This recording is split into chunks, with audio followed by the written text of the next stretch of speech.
Landing Distance Assessment, Understanding the Regulations and Preventing Overruns. This module discusses landing distance assessments for a transport category turbine-powered airplane and how they relate to the landing distance available, or LDA. As pilots progress from smaller equipment to larger, more complex airplanes, landing distance determination becomes a much more important facet of airplane performance. Unfortunately, landing overruns continue to occur. One important aspect of minimizing these events is for flight crews to gain a more complete understanding of landing performance. This module will review two different and unique landing distance calculations. For identification purposes, we will refer to these as pre-departure planning and time of arrival landing assessment. The landing distance for a transport category airplane is defined by the certification rules in Part 25. This certificated landing distance starts at the point where the airplane main wheels are 50 feet above the runway surface. It continues through a nominal air distance and includes time delays, allowing for the transition into the stopping configuration. The landing distance ends at the point where the airplane comes to a complete stop. The use of deceleration devices, such as normal wheel brakes with anti-skid action, spoilers, and lift dumping systems, may be used in determining the landing distance. However, the use of thrust reversers is not considered when calculating the certificated landing distance. Landing distances based on these certification rules reflect the maximum capability of the airplane and are generally shorter than the landing distances achieved in normal operations. Prior to 2002, the certificated landing distance was based on a stabilized approach at an approach speed not less than 30% above the stalling speed in the landing configuration, or 1.3 VSO. A speed greater than 1.3 VSO could be used if needed for acceptable airplane handling characteristics. Over the years, this final approach speed became known by the term VREF, or Landing Reference Speed. However, this particular V speed was never part of the certification rules. Beginning in 2002, the term VREF was officially incorporated into the Code of Federal Regulations as a defined V speed. Since this change occurred at the same time the rules governing stall speed calculation were amended, VREF differs slightly from its previous use. VREF as now defined may not be less than the reference stall speed, or VSR, which is the speed at which the stall speed in 1G flight corresponds to the point of maximum lift coefficient just before the lift starts decreasing as angle of attack is further increased. VREF must also be above the landing minimum control speed and any speed necessary to demonstrate acceptable airplane handling characteristics.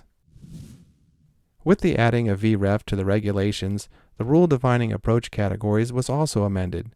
For airplanes where VREF is defined by the certification rules, the approach category for that airplane is based on its VREF speed determined at its maximum certificated landing weight.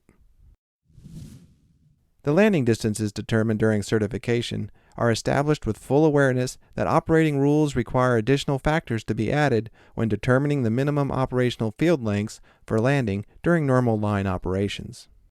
The operating rules for Part 121, Part 135, and Part 91K require that the landing distance demonstrated during certification remain within a specified percentage of the runway length available for landing at both the destination and alternate airport.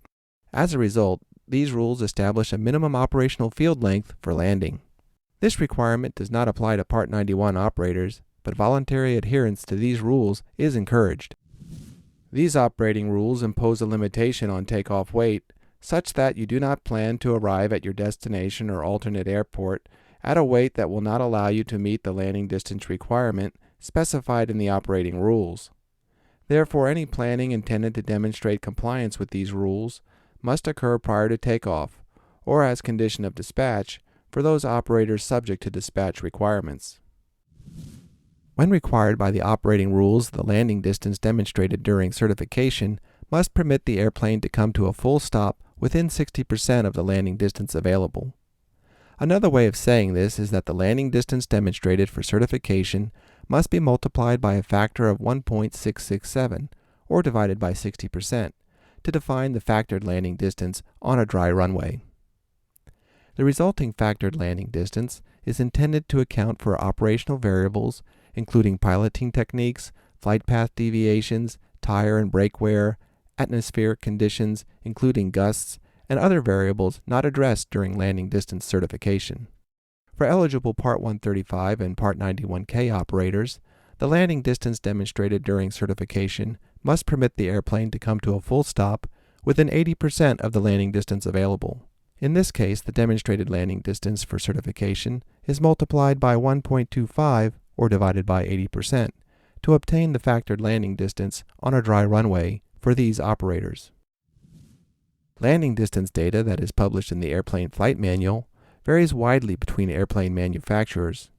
Some manufacturers furnish the landing distances determined during certification, in which case pilots are expected to apply the appropriate multiplier 1.667 or 1.25, while others furnish the factored landing distance data for use in complying with the operating rules. Some manufacturers provide both the certified and factored landing distances, as in this example. A few manufacturers do not provide landing distance data at all, but rather provide data on the maximum allowable landing weight as a function of landing distance available. Let's use the data we just looked up to perform our pre-departure landing distance evaluation. At 19,200 pounds, the landing distance determined during certification is 2,700 feet, and the factored landing distance is 4,500 feet. Since the landing distance available is 5,000 feet, the runway length is adequate provided the runway is dry. However, if the runway is expected to be wet or slippery at the time of arrival, the operating rules require that the dry runway factored landing distance be increased by an additional 15%. In this example, our factored landing distance increases to 5,175 feet. Therefore, a 5,000-foot runway that is wet is no longer of adequate length for a planned landing weight of 19,200 pounds. It is important to note that this additional 15% increase is not based on demonstrated wet runway stopping performance. Therefore, the wet runway factored landing distance may not provide the additional distance necessary to accommodate actual stopping performance on a wet runway, let alone a runway contaminated by snow or ice. The factored wet landing distance exceeded the landing distance available, so we cannot legally take off. We will need to reduce the planned landing weight. If we multiply 4,300 feet by the wet runway factor of 1.15, the resulting distance is shorter than the landing distance available. Therefore, our takeoff weight must be reduced to a value that permits a landing weight not in excess of 18,000 pounds. Many runways used by transport category airplanes have skid-resistant surfaces, which may include runway grooving, porous friction course overlays, or a combination of both. Runway grooving and PFC surfaces allow water to escape from beneath the aircraft tires traveling at high speed, which reduces the threat of hydroplaning, but does not eliminate it. These surfaces do not drain water from the runway, nor do they increase the friction capacity of the runway surface. A common misconception is that a grooved or PFC runway is considered to be dry for the purposes of applying the 15% increase when the weather reports or forecasts indicate that the runway may be wet or slippery at the time of arrival. Unless otherwise approved by the FAA, if the weather reports or forecasts indicate that the runway will not be dry at the time of landing, then the 15% increase to the factored landing distance must be applied. The intent of this pre-departure planning is to ensure that a flight operation does not begin that cannot reasonably be concluded upon reaching the destination or alternate airport. Pre-departure planning is required by Part 121, Part 135, and Part 91K operators. Part 91 operators are encouraged to do so, but it is not required by the operating rules. At the destination airport, the factored landing distance must be evaluated using the most favorable runway, usually the longest runway in still air conditions, and for the most suitable runway for landing in consideration of wind conditions, instrument approaches available, or other factors that make use of this runway desirable. The evaluation of the most suitable runway is not required when an alternate airport with a runway that meets both of these requirements is designated. When an alternate airport is required, the factored landing distance may be evaluated using any available runway.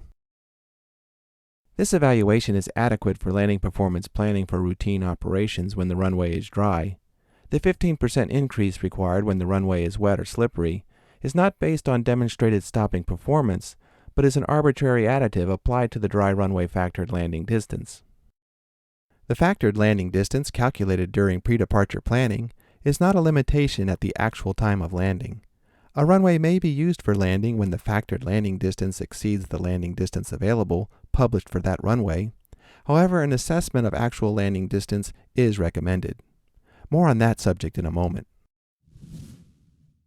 It is especially important for flight crews to understand that the landing distance data established during certification and published in the AFM is not representative of everyday operational practices and does not reflect operational landing distances. This is true even when the AFM or QRH labels such data as actual landing distance, as shown in our previous example. This is because not all operational factors affecting landing distance are required to be accounted for by certification regulations. The landing distances determined during certification are aimed at achieving the shortest landing distance possible with a test pilot at the controls. To achieve the minimum airborne portion of the landing distance, flight testing and data analysis techniques can result in assumed touchdown rates as high as 480 feet per minute. The approach angle flown during testing may be steeper than the approach angles typically flown on an ILS or visual approach. To minimize the ground portion of the landing distance, the test pilot initiates maximum manual braking as soon as possible after touchdown and continues using maximum braking until the airplane comes to a complete stop. These flight test techniques are not typically practiced by flight crews during normal landings. The certification rules for landing distance data do not require correction factors for runway slope or for non-standard temperatures, and do not normally account for the use of auto brakes, auto land systems, or thrust reversers. However, some manufacturers may provide correction factors for runway slope and non-standard temperature with the knowledge that the AFM landing distance data, as determined during certification, may be used by pilots to assess landing runway requirements during normal line operations. Nevertheless, it is easy to appreciate that the landing distances determined during certification and the certificated landing distance data published in the AFM will be shorter than the actual landing distances achieved in everyday operations.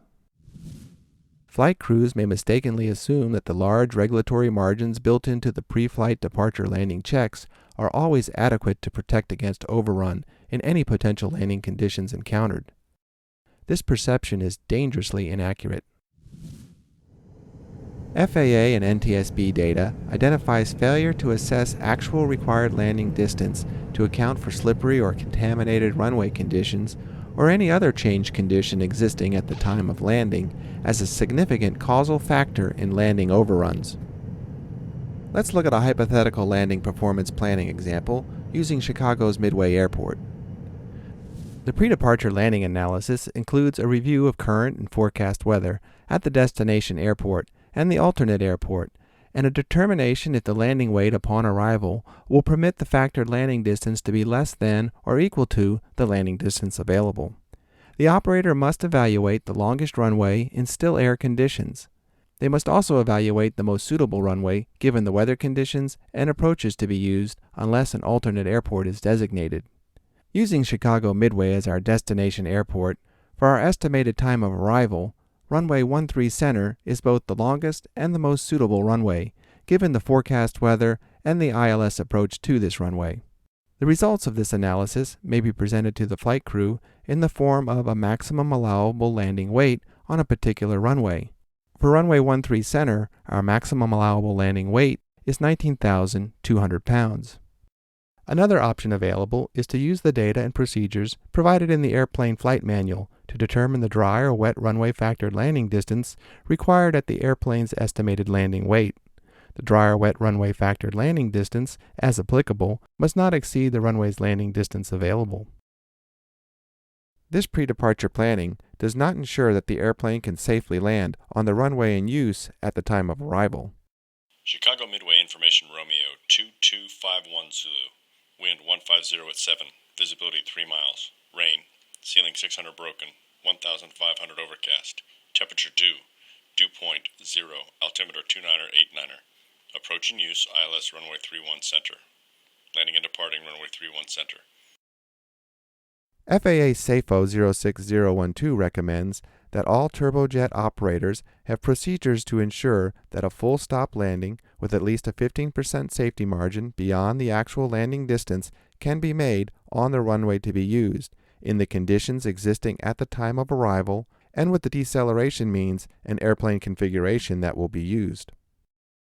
While this assessment does not mean that a specific calculation must be made before every landing when conditions deteriorate, or the landing runway changes from the planned runway used in pre-flight planning, a calculation or other method of determining the actual landing distance capability should be accomplished.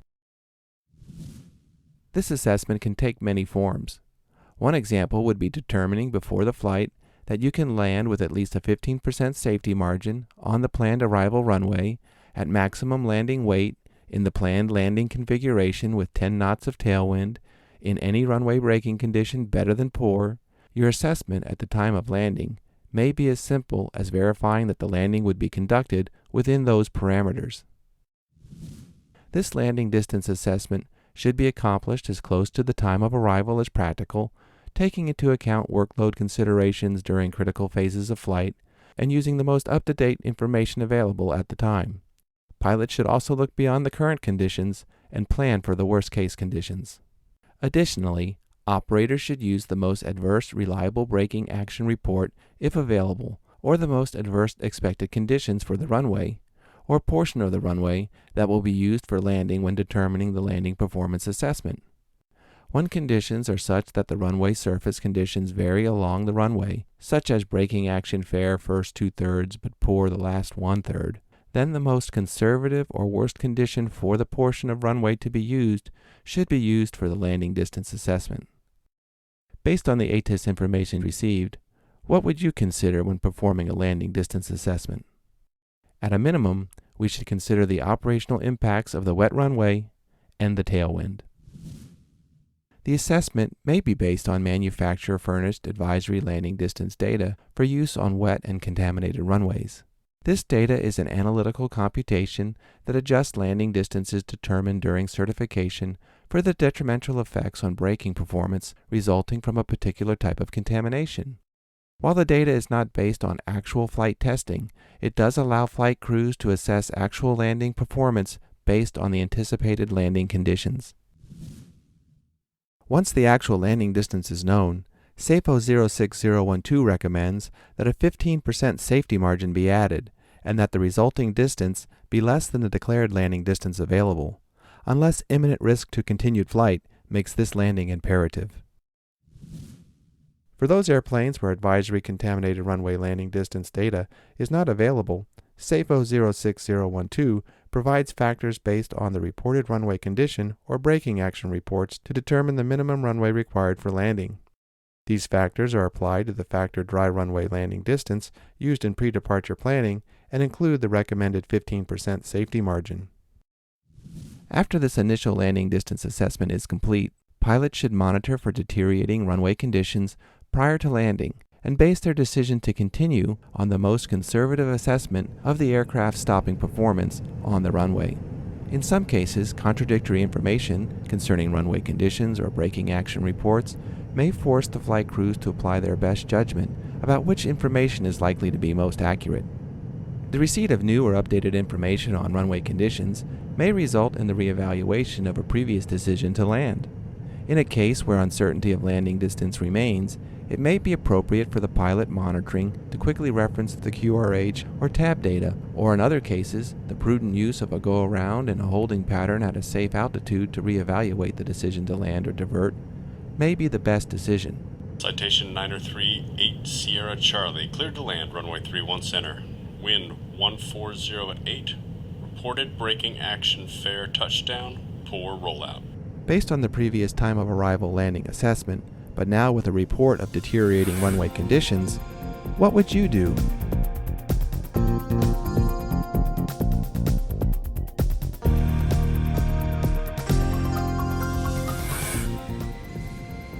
Operators of turbojet airplanes are encouraged to develop standard operating procedures for flight crews to assess landing performance based on the runway conditions actually existing at time of arrival. Ultimately, it is up to the crew, based upon the amount of time, type of tools, and information available to them, to decide the most appropriate time to accomplish this assessment and how detailed it must be based on the situation facing them.